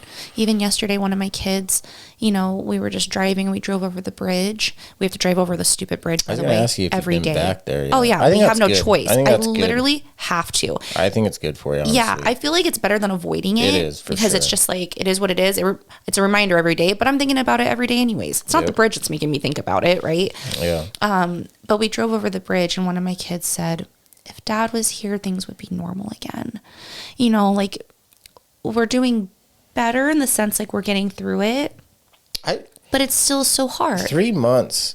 It's so hard. I'm sorry I keep saying that, but like, I couldn't get out of bed at the 3. I don't even know what I was doing at 3 months. Yeah. Like and I know like you don't have an option. Like you simply have to go to work for your family. And so I get it, but like I also don't get it at all. I think for me what it is right now is I know what it's like to hit that rock bottom. When I lost Zeppelin, I didn't get out of bed and I was in dark places for a long time. And the kids lost me again. I lost me again. And right now, I'm just like, that is not an option. I can't allow myself to get that low again because I don't know if I'll come out of it again. It was hard enough doing it one time, let alone twice, that it's like, I can't put myself there. So I just fight every day. It's very intentional that I get up and I show up for myself and I show up for the kids every day because I don't want them to lose me and I don't want to lose me again. So I've been, going to the gym daily. I go to dance twice a week because I'm a dancer. I dance my whole life. So I've been picking that up again. Take the kids out a lot. We do a lot of park days. I've been longboarding again because I used to longboard all the time. I kind of stopped that after, pregnant all the time and have kids and just don't take the time for that. So I've been skating more. I've just been pouring a lot more into myself again. These parts of me that I felt like go missing just when life happens, right? Like it wasn't Troy's fault that they went missing, but it was just like, I wasn't doing those things. I was being a mom and a wife and working, and I'm taking more time for myself, and I'm taking time for the kids. I think that's good because I think after Zeppelin, this is what a lot of guys do, but you just worked. Yeah. Like you just worked. Yeah. And I think that's one of the ways you coped with Zeppelin. Yeah. Was just staying super busy. Yeah. And as much as you hated all those issues at work, your brain probably loved it in some ways because it's like, oh, we don't have to think about our dead baby. Right. And I do that all the time. Like you find different, or even tattooing. I think that's why I love tattooing. Yeah. Like, oh, my brain gets to focus on this pain. Yeah. Instead of. I know I've gotten a few tattoos since we. It's like a little vacation. Like, this isn't good. Yeah, the tattoos are kind of therapeutic. And and then it's weird that how you can be so tempted by, taking your own life, and the minute Troy does it, it's just not an option. No, I could never. Watching my kids grieve the way they've grieved, watching their hearts break like that. How old are those kids again? So my husband had a child from his first marriage. He's 18. Together, we have a 12, 11, 9, 5, and 3-year-old at home. And then Zeppelin would have been 4 this year. You close with the 18-year-old at all? Yeah, I am. I love him so much. Actually, I was just in Phoenix the beginning of November and got to see him. So just texted him yesterday. He's my buddy. I just have more questions. Yeah. And we're getting close to the end, so I'm just going to keep throwing them at you. What are some of the differences in grief losing a 2-month-old baby and versus a spouse that you had kids with? So I think for me, first off with Zeppelin, losing a child is the worst. It is so hard. I think though, knowing that he's at least for me in my belief and where I am spiritually, he's in the most perfect place and he's okay. Also, when I was grieving Zeppelin, I had the support of Troy and we grieved together and that was healing in a way because it was like nobody loved Zeppelin. Kind of brought you guys together even. Yeah. And nobody loved Zeppelin like I did except Troy. So it was like we had that mutual connection together, right. Like he understood because that was also his son. Like and Zeppelin's he loved him. even further removed from you now because Troy's gone. And like with 2 months of memories, all of those are mostly with Troy. Yeah. Yeah. And so now it's really like no one knows Zeppelin. Nobody knows Zeppy the way Zeppy's such a cute nickname. I know. Too. He was such a I like Zeppelin because it's just a badass name, but Zeppy's great Zeppy's too. so cute. He was perfect. And I love the ear story. Like even so much horror, just a little moment of, his heartbeat gets regulated a little bit. Just little tender mercies. Yeah, this sweet little moment right there. He was such a perfect baby. Truly, like so beautiful. How do you think your grief's gonna evolve? It's been 3 months. Like, what is it? I'm worried for you, but also super impressed for you. Like I don't know what to think, but I definitely couldn't be podcasting 3 months after. I'm grateful and just to have how open you to are talk about it. Do you talk about it a lot? You just talk about it so all the time. It's because you're dark. You try to take you've been here. Yeah, I've done this before. Losing Troy compared to Zeppelin has been different because again, he's my person, and he was my best friend. So it's like I felt like I lost everything by losing him. And I used to say all the time, because I would talk all the time so highly about Troy, especially towards these last few years as he was just becoming such an incredible person and he was becoming the man that like he wanted to be and that I was so grateful to have. I would always say life without Troy would be no life at all. I mean, I've written that a million times publicly. I've said it to him.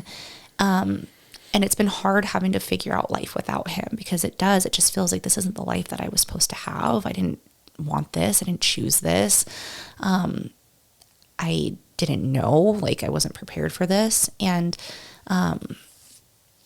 it's easier in a way because I feel like I've rode this wave before. I know what grief feels like. I know what to expect in the sense like I know I'm going to have hard days and good days and sometimes they're going to coexist and I know it's going to pass and in the end I'm going to be able to get through this and be okay. But it's also hard because there's so many times where something happens in life or with the kids and I just so badly wish I could share it with him and I wish I could talk to him about it, or I just am struggling to parent and I wish I could get his advice, or, I cook dinner and I'm just like, oh, I wish he was here, like preparing vegetables with me like he always did, or you think of an inside joke, or an inside joke, or anything. I wish I could hear him calling the kids downstairs because dinner's ready. Like I could just like close my eyes and hear him call Tegan's name. He had a nickname for everybody. Like everybody had a nickname, so I could just like hear those nicknames or just hear his laugh or just so many parts of him that I'm like, gosh, I miss that. And he's As just part everywhere. of you, you get mad at him sometimes? Oh, hell yeah. I was mad at him yesterday. I was like, why did you do this to me? Like, why would you leave me? There's such an abandonment wound there now. But then the next moment I understand it. I have so much compassion. And you I'm glad you're not hurting anymore. And I miss you. Just flip back and forth. Flip-flopping all the time. I'm just like, damn you, but I love you. And it's so, that's the thing. Like these, and that's the hard thing with grief is like, if you pick an emotion and you want it to be heard, you just feel like you're abandoning and like turning on these other parts of you. Right. And so it just feels so, you don't know what to do. Yeah. And I've been judged a little bit. Like I said, I have my social media. I post a lot. I post the good. I don't post myself crying. I think that's freaking weird. Like when I'm in my deep grief, the last thing I'm thinking of is like, you know what I mean? Like nobody's seeing that side of me, but they see me dancing. They see me boarding, see me doing all these things, and I get judgment. How could you be so happy after your husband just took his life? How could you be doing this when your husband just died? How could you be dressed like Britney Spears for Halloween when your husband just died? Like all the things, right? And I just tell people, like, you don't understand. You don't see the hard parts. You don't see me crying at night or when I hate getting up in the morning. What's the fucking point of staying here, not killing yourself, battling through this life? Right. If I can't dress up on Halloween now? Yeah. I can't I can't go get my nails done. I can't take my kids out. Just be sad and miserable in your basement. Right. For the rest of your life. And then if you do that, it's like, oh, she can't move on. I was just going to say, she can't do it. You're damned if you do and you're damned if you don't. Because with Zeppelin, I didn't do those things. I was very sad. And everyone said, you're too sad for me. You need to be happy. You need to move on. It's time. Yeah. It's just like, there's no winning. Everybody has something to say, right? But I'm trying my best to move forward in a way that shows Troy that he very much matters to me, but that I am allowed to be happy. I am allowed to move forward. Well, he'd tell you that, right? He would want that for me. He would want me to eventually, meet someone else and have fun and go out with friends and be with the kids and feel joy. Like, Britt, I'm going to kill myself, but you can't dress up for Halloween after either. Don't you dare be happy when I do. He would never. No smiling. Yeah, don't ever. You dare ever laugh again. I don't want our kids to get married or grow up either. He wanted us to feel joy. And honestly, he took his life thinking it was going to do that for me. You know what I mean? Like, I know him to know that he thought this is going to fix everything. You don't have to take care of me now. You have more time. Yeah. Anything else? Sorry, I know you got to get to work. You're a busy mom. Anything else you want to say before we get to your movies? I think just that the same thing like with Zeppelin. I'm just grateful for the time I had with Troy. I wouldn't change any of it. A lot of it was hard. I would say probably more of it was hard than easy and good. There was a lot of difficulty in our life, but I would do it all over again. If I could have him back today and someone said, you would have to go through the same thing all over again. You'd have to go through the pain. He's going to die again anyways. But you could do it again if you wanted. I would do it in a heartbeat just to have him. I love him so much. I'm so grateful for him. I'm so grateful for Zeppelin. I'm grateful they're together again. I'm sure that there's that peace there between the both of them, having each other. I miss them. But I know that, this isn't it. Like, I genuinely trust that I'll see them again, and I'm just really grateful for that. And maybe we'll have you on again in a year or two, because 3 months is just bananas to me. So, yeah, if you're having a bad day, need some help, reach out. Or if your kids need anything, they can reach out. I don't know what help I can be, but yeah, that's rough. The absolute brutal story. Top 3 favorite movies? You in the mood? Yeah, let's do it. Okay. Yeah, throw out some Troy. What would Troy like? Oh, just give Troy's me a couple. movies? Nah, just give me a couple. Just a couple?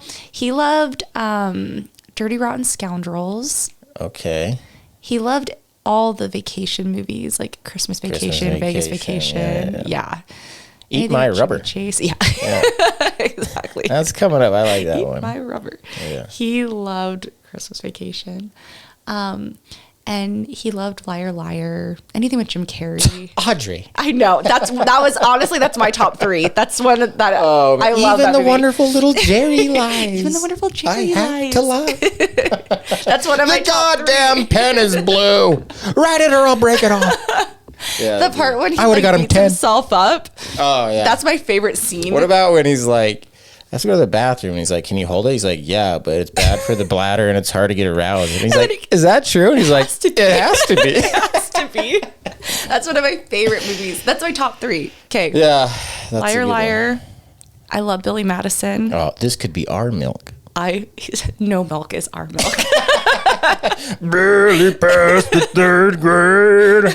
I love Billy Madison. I love Billy Madison. Miss Lippy's car is Thank green. you very much, Miss Lippy. I love Miss Lippy. What I don't get is you have a dog. You have a responsibility. responsibility. You got to get your ass out there and find that fucking dog. She's like, I think it's time for some dodgeball. All right, we need another movie. Okay, Number one. Liar, Liar, Billy Madison. And then I got to choose a chick flick. I love some chick flicks. Shoot, it's going to be between either Legally Blonde or... I do love Mean Girls, but it's not like a fave. Probably Legally Blonde. It's like one of my favorite chick flicks. Mean Girls is awesome. But I do love Mean Girls. Legally Blonde was. I couldn't do that one. My sister Shannon loves that movie. I love That's that the one movie. that she becomes a lawyer or something, Yeah. right? Yeah. Sorry. Bruiser. The other two are great. But I love Mean Girls. Yeah, but That's a goodie. I have a wide set vagina. She's like, whatever. It's just like, she doesn't even go here. She's like, stop trying to make fetch happen. Oh yeah, I love that movie. You got some good ones. Yeah, it's a there. goodie. I'm not a regular mom. I'm a cool. I'm a cool mom. Life's 10%. What happens to you, and 90%. What are you gonna do about it?